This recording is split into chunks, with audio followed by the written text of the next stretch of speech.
Hello students, I am Dr. K.K. Sharma.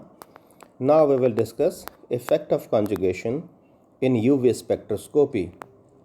अर्थात हम संयुग्मन का प्रभाव का अध्ययन UV स्पेक्ट्रोस्कोपी में करेंगे।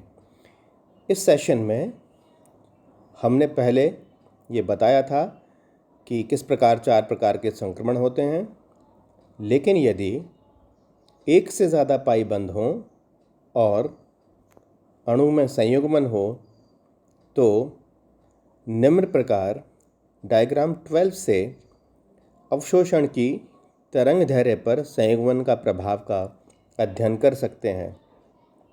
यहाँ इस डायग्राम में देखने पर यह स्पष्ट होता है कि एथिलीन अणु में पाई टू पाई एंटी बॉन्डिंग संक्रमण होते हैं और जो तरंग दैर्ध्य है या जो अवशोषण है वो 165 नैनोमीटर पर संपन्न होती है। ये ए पार्ट में दिखाया गया है इस डायग्राम के में।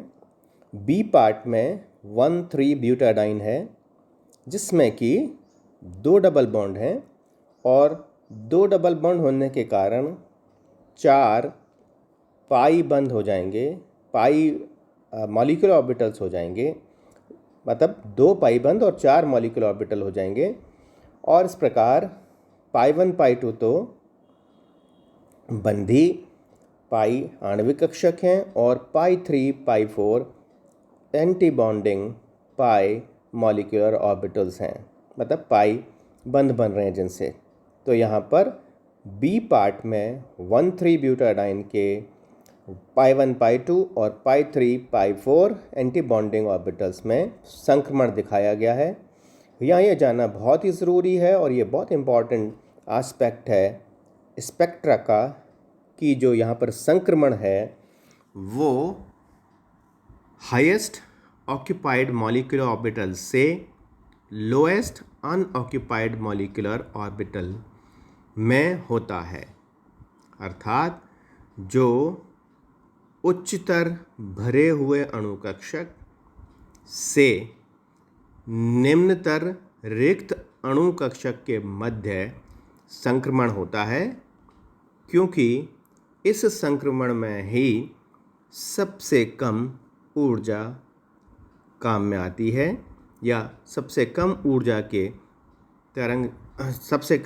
की विकिरणों का अवशोषण होता है, जिससे कि उच्च तरंग दैर्ध्य पर लैम्ब्डा मैक्सिमम प्राप्त होता है। तो यहाँ तीनों डायग्राम, तीसरा डायग्राम में जो सी पार्ट है इसका डायग्राम का, उसमें 1,3,5 हेक्साट्राईन का संक्रमण दिखाया गया है।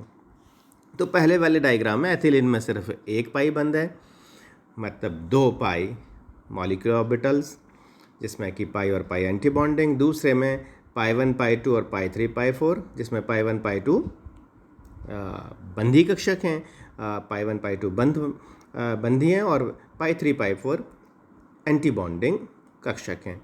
इस प्रकार अब 1,3,5 हेक्साट्राइन में 3 द्विबंध हो गए, कुल मिलाकर अब 6 क्या हो गए, पाई बंधी कक्षक हो गए, और 6 कुल मिलाकर कक्षक और 3 जिसमें बंधी और 3 विपरीत बंधी।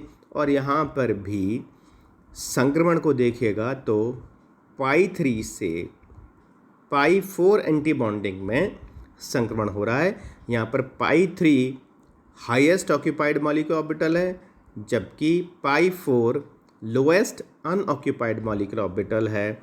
और इस संक्रमण में, इन दोनों संक्रमणों से, मतलब एथिलीन और 1,3 ब्यूटाडाइन से ज़्यादा तरंग दैर्ध्य पर लैम्ब्डा मैक्सिमम प्राप्त होता है, जो कि डायग्राम में दिख रहा है 253 नैनोमीटर पर यह अवशोषण संपन्न होता है।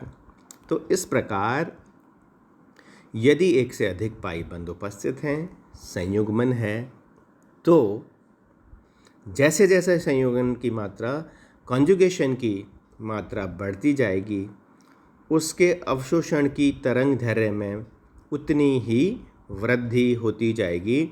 कुल मिलाकर अब लैम्ब्डा मैक्सिमम का मान बढ़ जाएगा और इसे ही हम इफ़ेक्ट ऑफ कॉन्जुगेशन या संयुग्मन का प्रभाव कहते हैं।